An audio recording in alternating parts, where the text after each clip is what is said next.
as long as the lemon trees grow. Chapter 5. What are you going to do?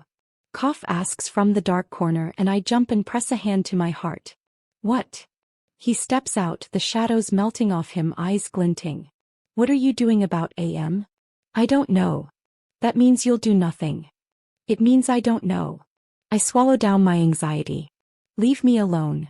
He chews his cheek, examining me from head to toe, and I press my legs to my chest in an effort to become smaller. I did what you wanted, I say. I asked him, is it my fault that the price is so high? He doesn't answer me, simply takes out a cigarette and tucks it between his lips. His smoking mannerisms remind me of my grandfather. When asked a question, Jito, may his soul rest in peace, wouldn't answer until he took that drag of smoke.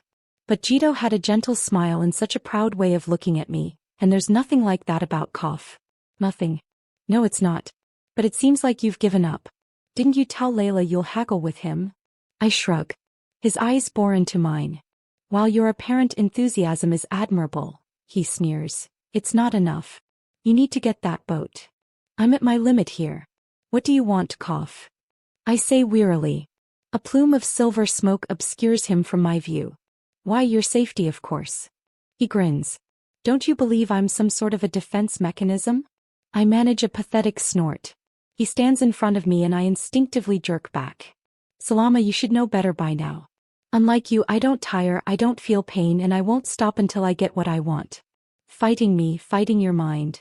He twirls his fingers and my pulse races as pitch darkness envelopes us until nothing is visible but his icy blue eyes and the flash of his white teeth. You won't win. I can't see anything. Can't hear the faint voices of the protests outside. Nothing exists but Cough and me in this black hole. He extends his hand to my chin and I flinch, but he doesn't touch me. Yet his power over me is so great that I look up, shivering and frozen in place. I am infinite and you are not, he whispers.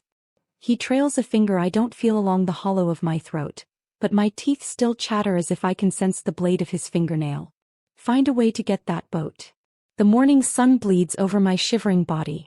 I get dressed, trying to ignore the weight of Cough's presence on my life. My stomach rumbles with hunger. My limbs ache. But none of my pain matters as long as I can save lives today. If I can make up for my shortcomings. For all the lives that I couldn't save yesterday. The year I spent in pharmacy school didn't prepare me for any of this. Even if I had graduated, it wouldn't have made a difference. I was never supposed to do the work I do now. My first-year classes were mostly theoretical and my lab courses were about mixing simple formulations, laying the foundation to build on in the coming years.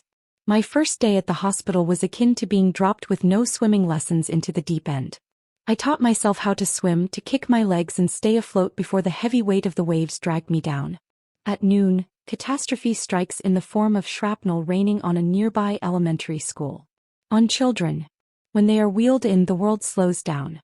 My legs are rooted in the sticky blood staining my sneakers. I'm standing in the middle of the carnage, watching the moments between life and death unfold in front of me. My eyes catch every tear falling and every soul rising to meet its creator. I see a child crying for his mother who is nowhere to be seen. I see a tight-lipped boy no older than 10, face as white as a sheet, with a large slice of metal stuck in his right arm. He grimaces in pain but doesn't let out a sound, not wanting to scare his little sister, who's holding his other hand and crying Taberni. I see doctors, the last few in Homs, shaking their heads at small, limp, frail bodies and moving to the next. I see little girls with legs twisted into unnatural positions. Their eyes carry the full meaning of what's about to happen. Amputation. I wish we were being broadcast live on every channel and smartphone in the world so everyone could see what they're allowing to happen to children. A little boy starts singing with glazed eyes, staring into the ceiling. He's shirtless and his black hair is thin. His chest heaves with each breath, he's struggling to fill his lungs. I can see his ribs, count each one of them. He sings one of the many freedom songs made by the rebels. His young voice is quiet but strong. It carries over the chaos and embeds itself within the hospital walls. If these walls could speak, imagine what they would say.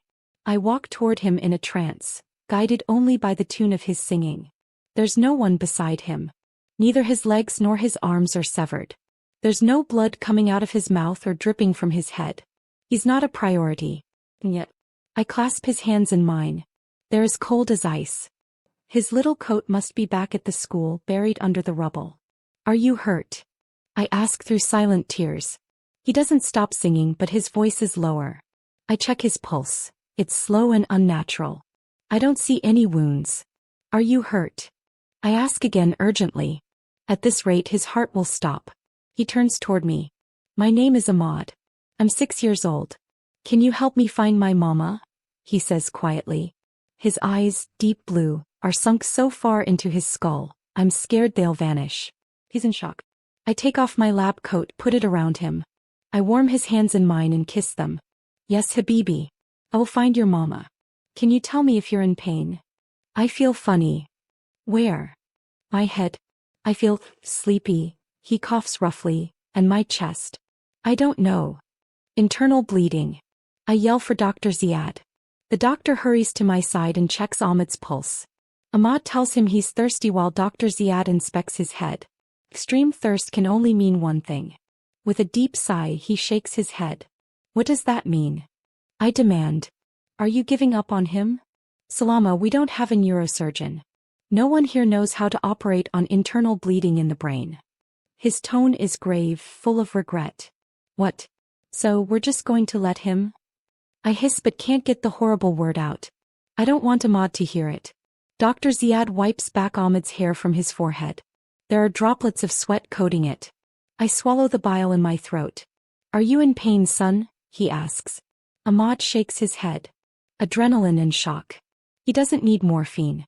We can't do anything except make his last moments better. I'm going to do a blood transfusion. I turn around to where we stack the equipment. As an O negative, I'm a universal donor. We have a manual device Dr. Ziad made to donate blood to the patients because the transfusion machines don't always work. Not with the electricity shortage. I can give him my blood. I'll give him. It won't help, he says in a pained tone. Dr. Ziad. He holds up a hand, interrupting me. Salama, it won't. If I could give my life so this boy would be safe and well and healthy, I would. But I can't. I can't help him. But I can help the little girl whose intestines are all over the floor. We can't save everyone.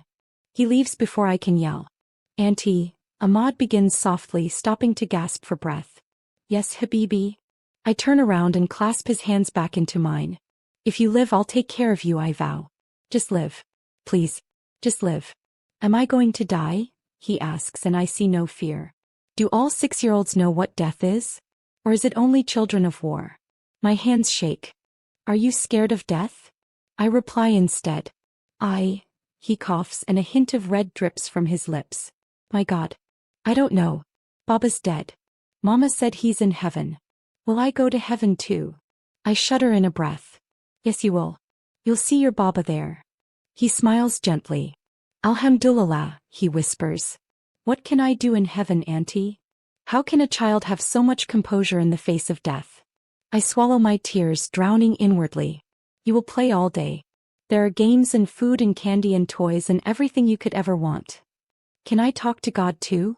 I'm taken aback by his question. Of course you can, ya Omri. Good.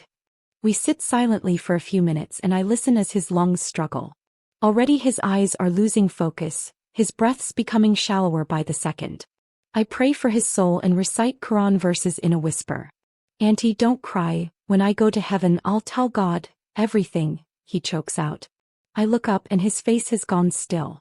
His eyes are glassy and it looks like little stars are caught in his blue irises.